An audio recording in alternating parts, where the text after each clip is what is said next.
En el nombre del Padre, del Hijo, del Espíritu Santo. Amen. 2 Kings 11, 1 through 4, 9 through 18, 20.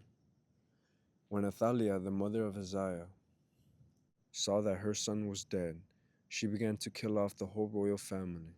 But Jehoshua, daughter of King Joram and sister of Ahaziah, took Joash, his son, and spirited him away, along with his nurse, from the bedroom where the princes were about to be slain. She concealed from Athaliah, and so he did not die.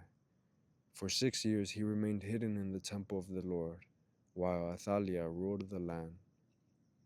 But in the 7th year, Jehoiada summoned the captains of the Curians and of the guards.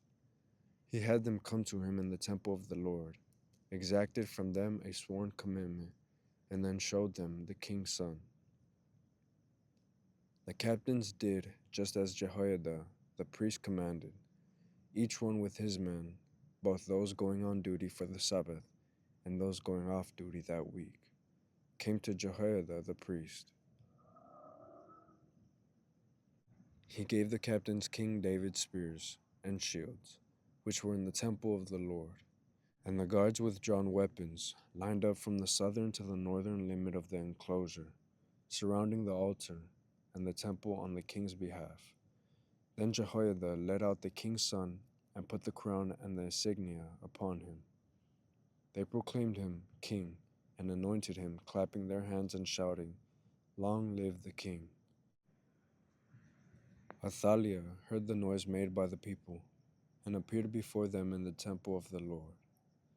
When she saw the king standing by the pillar, as was the custom, and the captains and the trumpeters near him, with all the people of the land rejoicing and blowing trumpets, she tore her garments and cried out, "Treason! Treason!"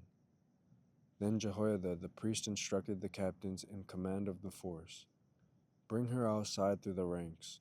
If anyone follows her," he added, "let him die by the sword." He had given orders that she should not be slain in the temple of the Lord. She was led out forcibly to the horse gate of the royal palace, where she was put to death.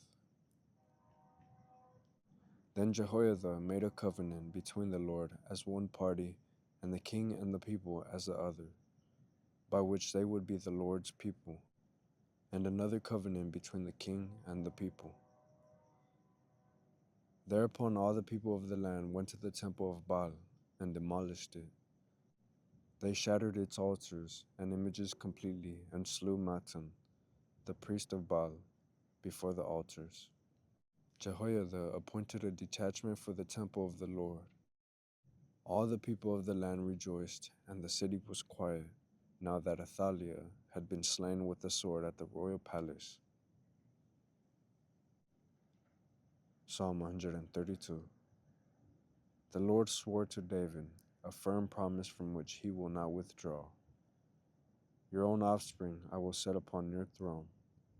If your sons keep my covenant and the decrees which I shall teach them, their sons too forever shall sit upon your throne. For the Lord has chosen Zion. He prefers her for his dwelling. Zion is my resting place forever. In her will I dwell, for I prefer her. In her will I make a horn to sprout forth for David. I will place a lamp for my anointed. His enemies I will clothe with shame, but upon him my crown shall shine. The Lord has chosen Zion for his dwelling. Matthew 5:3. Alleluia, alleluia. Blessed are the poor in spirit, for theirs is the kingdom of heaven. Alleluia, alleluia. Matthew 6:19 through 23. Jesus said to his disciples, "Do not store up for yourselves treasures on earth, where moth and decay destroy, and thieves break in and steal. But store up treasures in heaven, where neither moth nor decay destroys, nor thieves break in and steal. For where your treasure is, there also will your heart be. The lamp of the body is the eye. If your eye is sound, your whole body will be filled with light. But if your eye is bad, your whole body will be in darkness. And if the light in you is darkness, how great will the darkness be? En el nombre del Padre, del Hijo, del Espíritu Santo. Amén.